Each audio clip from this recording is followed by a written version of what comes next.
আল্লাহ রসুল যেদিন জন্ম নেন ওই দিন আম্মা জান আমেনা কোলে নিয়ে কাঁদতেছিলেন। সবাই জিজ্ঞাসা করতেছে কাঁদো কেন? পরিবারের লোকজন, শ্বশুর বাড়ির লোকজন কেন কাঁদো? আব্দুল্লাহ নেই। কেন? আব্দুল্লাহ থাকলে এতক্ষণে খেলনা চলে আসতো।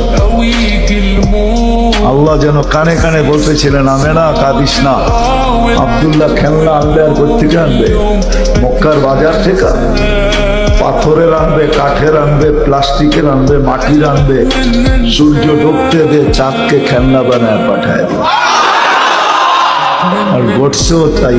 আবু তালেব বলে বিকালে যখন শোয়া দিছি, সূর্য ডুবার পরে যখন শোয়া দিছি চোখের উপরে, তো বাদাল কামরু আইয়াদনু, চাঁদ দ্রুত গতিতে নিচে নামতে ছিল। আর আমি তাকায় তাকায় দেখতেছিলাম।